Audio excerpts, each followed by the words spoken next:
Hello everyone, তো আজকে তোমাদের সাথে একটা রেসিপি শেয়ার করবো। এই জন্য দেখো মুরগির মাংস ধুয়ে পরিষ্কার করে নিচ্ছি। এখানে মশলা হলুদ আছে, এখানে এই যে হলুদ আছে, তারপর রাঁধুনি মুরগির মাংস মশলা, জিরা, লবণ, গরম মশলা আর মরিচ ফাঁকি, আর সাথে এখানে আছে আদা রসুন বাটা আর পেঁয়াজ কুচি, টমেটো কুচি আর এই যে দারচিনি, এলাচ, লবঙ্গ।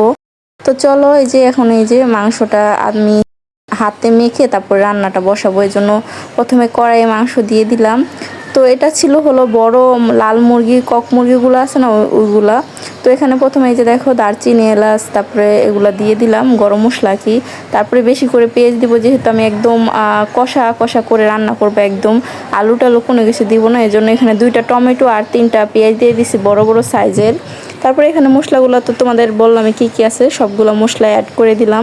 তারপরে এখানে যে পরিমাণ মতো তেল দিয়ে দিব। একদম মেখে বসালে একটু তাড়াহুড়া হয় রান্নাটা, আর খেতেও দারুণ লাগে আমার কাছে।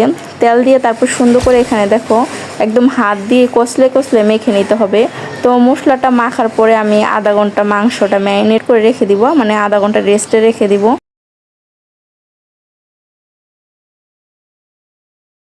আধা ঘন্টা রাখার পরে এই যে দেখো আমি পানি দিয়ে নিছি। তো এখন আর কি, এখন এই যে চুলায় বসিয়ে দেবো, আস্তে আস্তে হবে। তো এই যে দেখো আধা ঘন্টার মতন আমি মাংসটা সুন্দর করে নেড়ে চেড়ে কষিয়ে রান্না করে নিছি। তো কষানোর পরে এই যে ফাইনাল লুকটা দেখো। এখন আমি এটাতে গরম পানি অ্যাড করব। এখানে কিন্তু ঠান্ডা পানি অ্যাড করো না, তাহলে মাংসটা শক্ত হয়ে যাবে।